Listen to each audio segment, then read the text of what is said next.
오늘 본문의 말씀을 가지고 언제나 선하신 하나님이라는 제목으로 함께 말씀 나누도록 하겠습니다.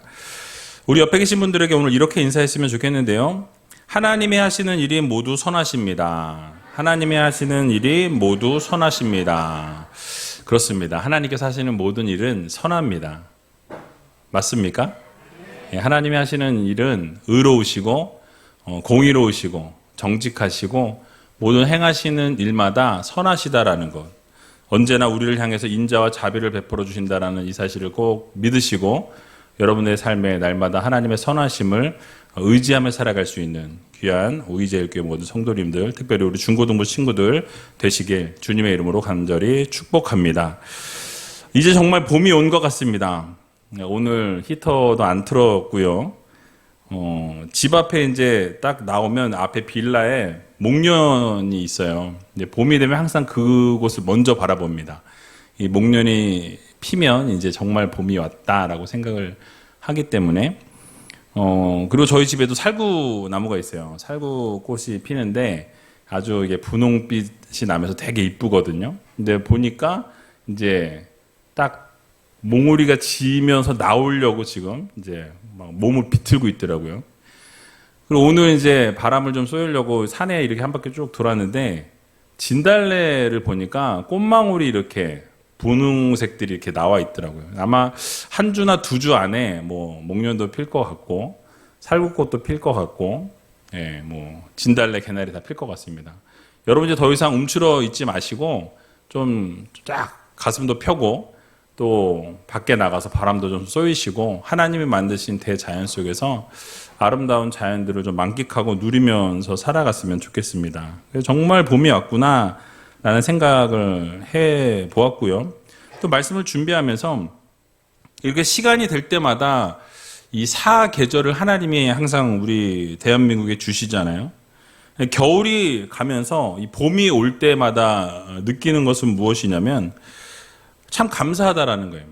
왜냐하면 우리의 삶을 돌아볼 때 사실 겨울의 시간이 있다라는 거죠. 그죠? 꽁꽁 얼어 있고 움츠러져 있고 힘든 순간들이 있습니다.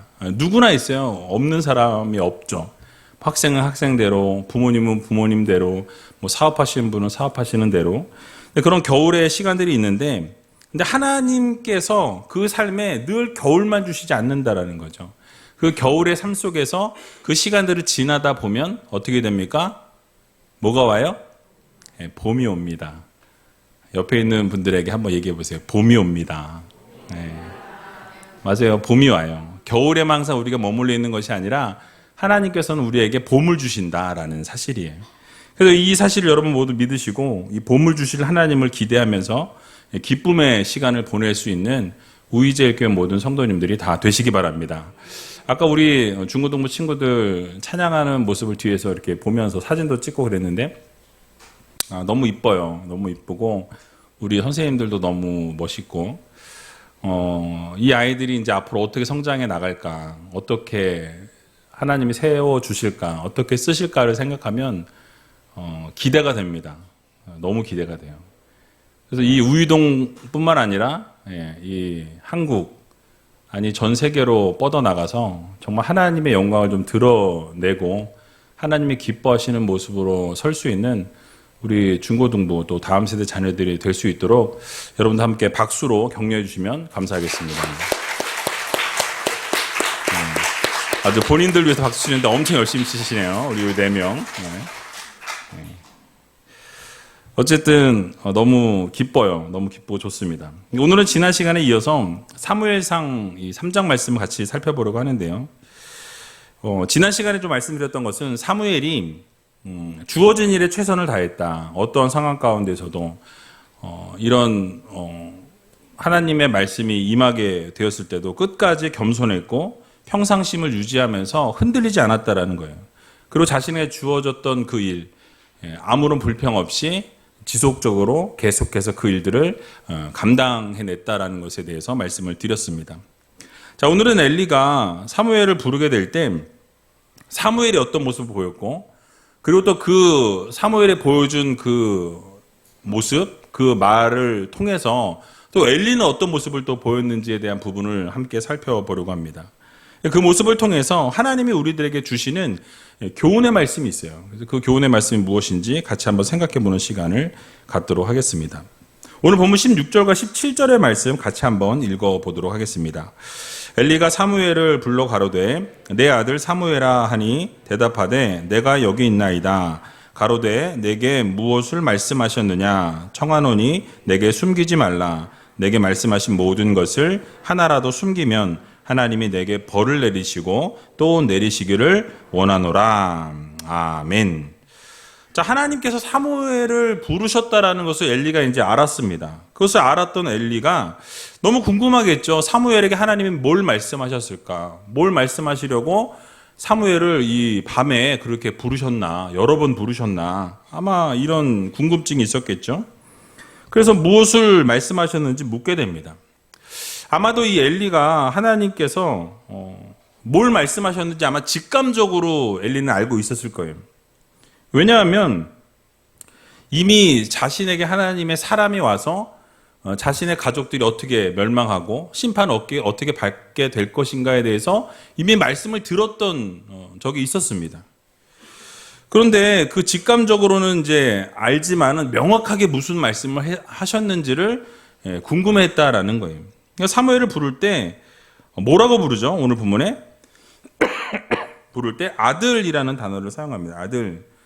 저도 아들이 있어요. 여기 앉아 있는데 아들 부를 때 아들 그렇게 불러요, 한 번씩. 이 아들이라는 이 단어는요, 친자식을 부를 때 사용되어지는 단어라는 거죠.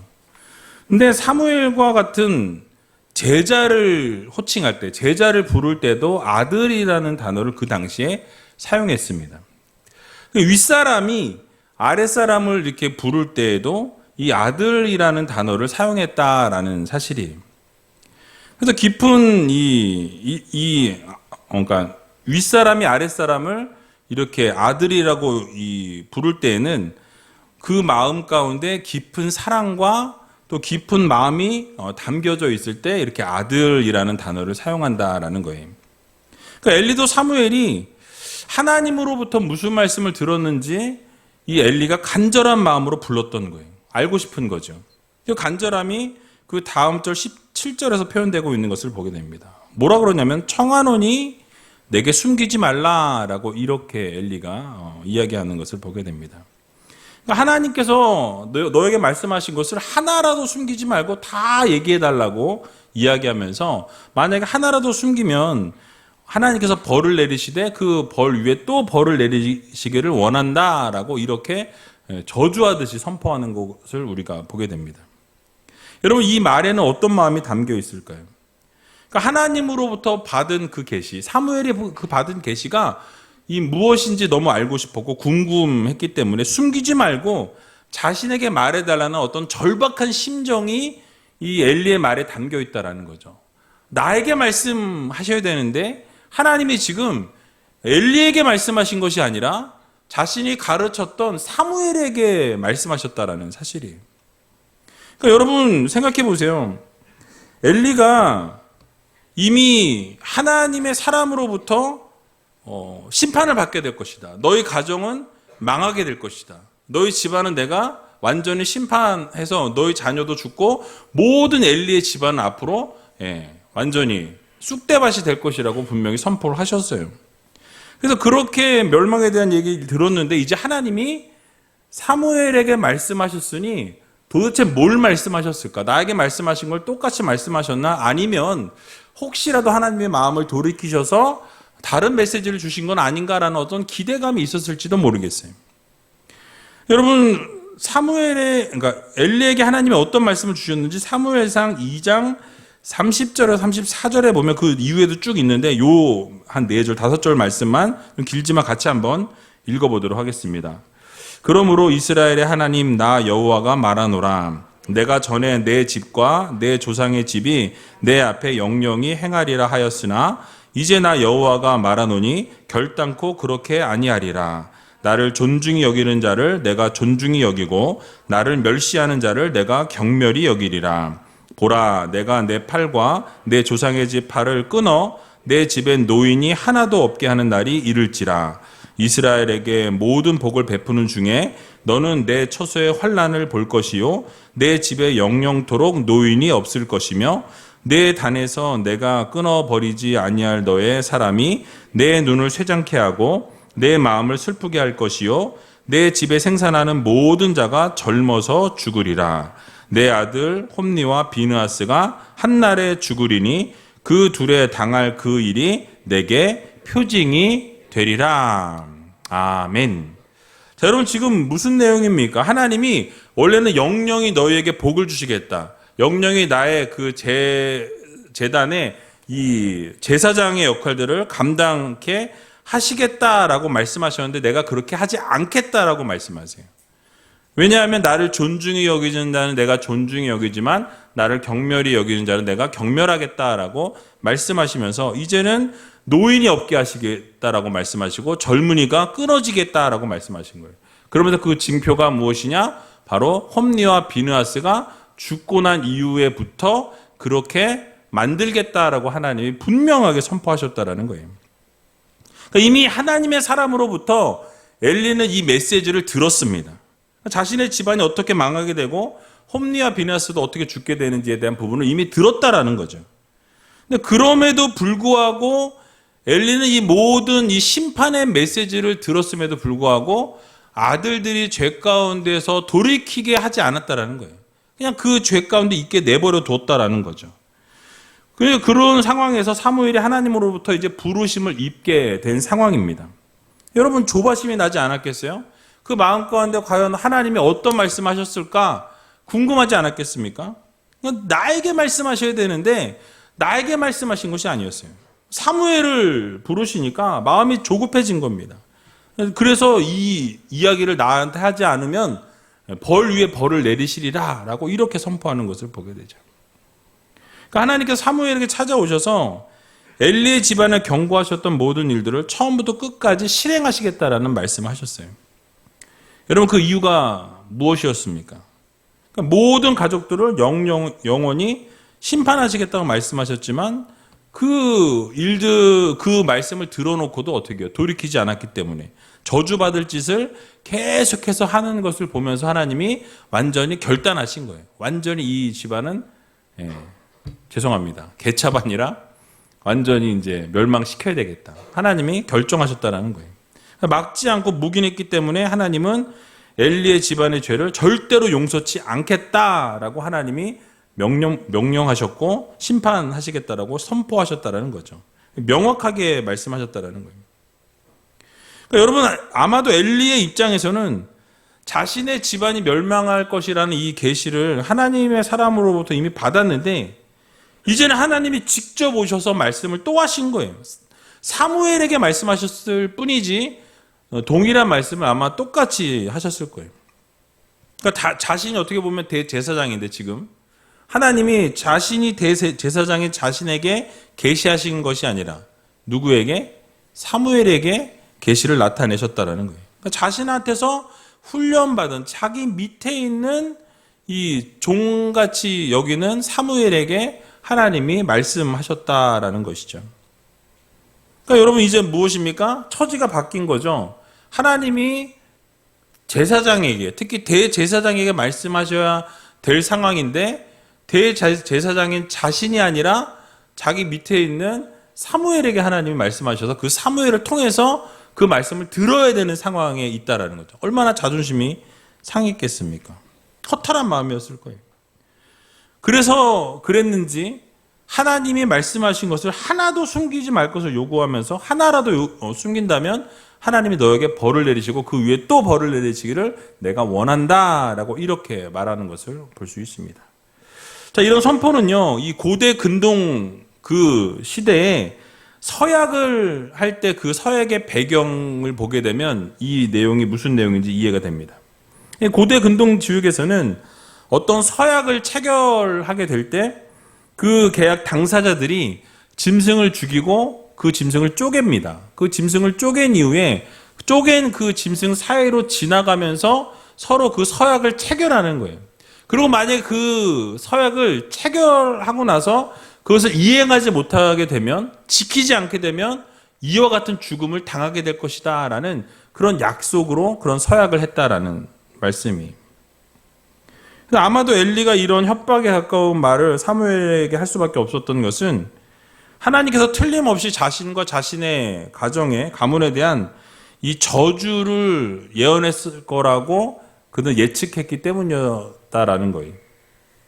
자, 그런 엘리의 반응에 사무엘은 어떻게 반응했습니까? 오늘 본문 보니까 18절에 이렇게 말씀하죠. 같이 한번 18절 말씀을 읽어보도록 하겠습니다. 사무엘이 세세히 말하고 조금도 숨기지 아니하니 그가 가로되 이는 여호와시니 선하신 소견대로 하실 것이니라 하니라. 아멘. 그러니까 하나님께서 사무엘에게 말씀하셨는데 그 말씀하신 것을 하나도 숨기지 아니하고 엘리에게 그대로 세세하게 자세하게 모든 것을 완전하게 설명했다라고 이야기하죠. 조금도 숨기지 않았다라고 말씀합니다. 자, 그러면 여러분 이 정도 되면 엘리의 반응이 어때야 할까요? 와, 진짜 분명히 하나님이 심판하실 거라는 예언의 말씀을 사무엘에게도 주셨는데 그 심판에 대한 메시지를 엘리가 들었다라는 거죠. 그 엘리의 반응이 뭐라고 되어 있죠? 이는 여호와시니 선하신 소견대로 하실 것이니라 라고 이렇게 대답하는 것을 보게 됩니다.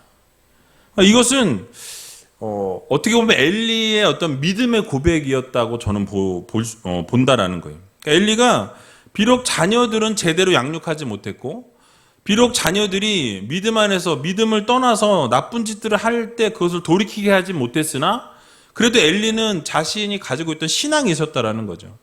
그러니까 자신이 자녀들 양육을 제대로 하지 못해서 가문인 멸망을 자초하긴 했지만 여호와에 대한 하나님에 대한 신앙은 바르게 가지고 있었다라는 거예요. 뭐냐면 하나님은 선하시기 때문에 하나님의 소견대로 하나님이 하시기 원하시는 대로 모든 일이 진행되어질 거라고 믿었다라는 거예요. 그래서 하나님이 하신 일이라면 자신에게 벌이 내려진다고 할지라도 어떻게 해요? 그 일은 선한 일이고 내가 받기에 합당한 일이다라고 인정한 거예요. 왜냐하면 자신이 잘못한 걸 알고 있기 때문에 자신의 죄악을 이미 알고 있다라는 사실이에요.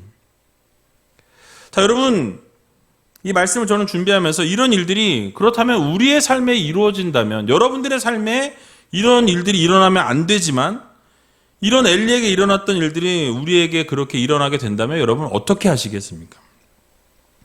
그러니까 우리의 삶에 저주가 임하는 거예요. 하나님의 화가 임하는 거예요. 하나님의 심판이 임하게 된다라는 거예요. 그럴 때 그 말씀을 듣게 될 때, 그 말씀을 하나님으로부터 직접 들었든지 하나님의 종으로부터 들었든지 그런 이야기를 듣게 될, 선포를 듣게 될 때 여러분들은 그것을 인정하면서 하나님은 선하신 분이고 하나님은 의로우신 분이니 나에게 그런 저주가 나에게 그런 심판이 임하여도 나는 그것에 대해서 인정한다라고 고백할 수 있냐라는 거예요. 솔직히 여러분 쉬운 일이 아니다라는 거예요.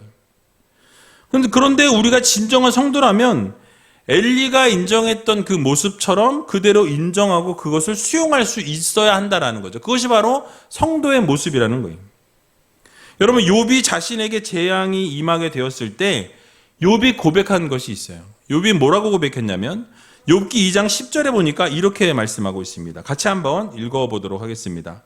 그가 이르되 그대의 말이 어리석은 여자 중 하나의 말 같도다. 우리가 하나님께 복을 받았은즉 재앙도 받지 아니하겠느뇨 하고 이 모든 일에 욥이 입술로 범죄치 아니하니라. 아멘. 자, 여러분 어떤 상황입니까? 욥이 가지고 있던 모든 재산이 한꺼번에 다 날아갔어요. 싹 없어졌습니다.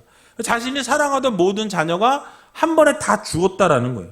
그리고 이제는 건강까지 잃게 되었고 머리서부터 정수리까지 악창이 나서 기왓장으로 긁지 않으면 견딜 수 없는 상황 가운데 놓여 있었다라는 사실이죠. 그런 상황 가운데 놓여 있을 때에 아내가 와서 뭐라 그럽니까? 그래도 자기의 순전을 지키려고 하느냐? 차라리 하나님을 욕하고 죽으라 라고 그렇게 아내가 얘기해요. 그러니까 지금 뭐 하고 있는 거냐? 뭐 다 잃었고 다 없어졌고 병까지 들었는데 아직도 너는 순전하다라고 이야기하고 있냐? 차라리 하나님을 욕하고 죽으라라고 저주를 했다라는 거예요. 그런데 이런 상황 가운데 그 아내가 한 말에 대한 대답이 바로 이 욥기 2장 10절의 말씀이라는 거예요. 그러니까 하나님께서 나에게 복을 주셨으니까 그러니까 우리가 또 재앙도 받을 수 있는 거 아니냐.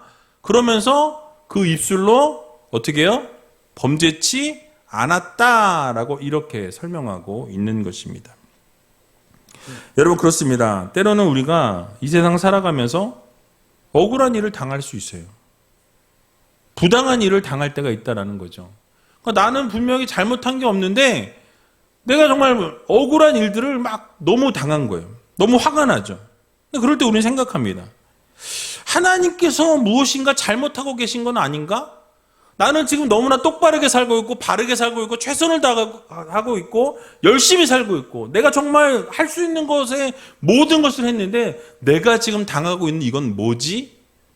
이런 생각이 들 때가 있더라는 거죠.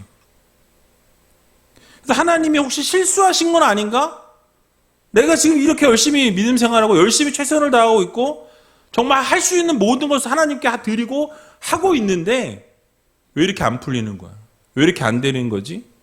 이럴 때가 있더라는 거죠.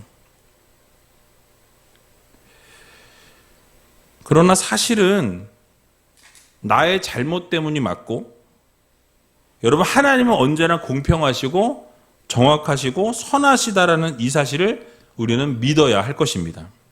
그래서 우리는 때로 하나님으로부터 매를 맞고 때로는 하나님으로부터 우리가 징계를 받고 때로는 심판을 받을 때에 엘리처럼 인정할 줄 아는 믿음의 성도들이 되어야 한다는 거예요. 우리의 잘못을 인정하고 하나님은 선하시고 하나님은 공정하시고 하나님께서는 정말 모든 것이 확실하신 분이고 완벽하신 하나님이시기 때문에 좋으실 대로 하나님이 하실 것이라는 믿음과 확신을 가지고 나아가는 성도가 되어야 한다는 거예요. 믿고 맡길 수 있는 성도가 되어야 할 것입니다. 만약 우리가 하나님으로부터 징계받을 때 억울하다고 부당하다고 하나님께 탄식하면서 인정하지 못한다라고 한다면 여러분 돌아오는 것은 무엇입니까? 더 큰 징벌이 돌아올 수 있다는 거예요. 그래서 이사야 1장 5절에서 6절에 보면 이사야가 한탄하면서 이렇게 말하는 것을 보게 됩니다. 우리 같이 한번 읽어보도록 하겠습니다. 너희가 어찌하여 매를 더 맞으려고 더욱 패역하느냐. 온 머리는 병들었고 온 마음은 피곤하였으며 발바닥에서 머리까지 성한 곳이 없이 상한 것과 터진 것과 새로 맞은 흔적뿐이언을 그것을 짜며 싸매며 기름으로 유하게 함을 받지 못하였도다. 아멘. 그러니까 여러분 우리가 하나님의 말씀에 귀를 기울이고 우리의 잘못으로 인해서 어떤 징계를 받게 될 때는 우리 잘못을 인정해야 한다는 거예요. 하나님의 선하심을 고백해야 한다는 것입니다. 징계로 인해서 터진 것이고 맞은 것이고 흔적이 남겨져 있는데도 여전히 이스라엘 백성들을 패역하고 여전히 하나님의 말씀을 듣지 아니하고 하나님을 섬기지 않고 선하신 하나님을 인정하지 않는다라고 한다면 앞으로 남은 것은 징계뿐이다 라는 것을 이사야가 선포하고 있다라는 말씀이에요. 그러나 반대로 우리가 그렇게 징계를 받아요. 우리가 그렇게 심판을 받고 어려움을 당합니다.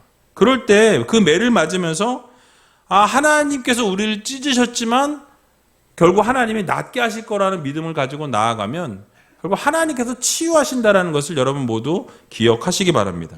하나님은 결국 낫게 하시고 싸매어 주시는 하나님이시라는 거예요. 호세아 선지자가 뭐라고 선포합니까? 호세아 6장 1절에 보니까 이렇게 선포하고 있어요. 같이 한번 읽어보겠습니다. 오라 우리가 여호와께로 돌아가자. 여호와께서 우리를 찢으셨으나 도로 낫게 하실 것이요 우리를 치셨으나 싸매어 주실 것임이라. 아멘. 자, 여러분 뭐라고 말씀합니까? 호세아 선지자가 우리가 여호와께 어떻게 하자? 돌아가자. 그러니까 우리가 지금 범죄했기 때문에 하나님께서 우리를 치셨고 우리가 죄를 지었기 때문에 하나님께서 우리를 어떻게 하세요?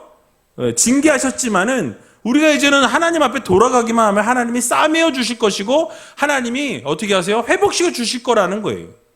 여러분 우리 하나님은 선하신 하나님이십니다.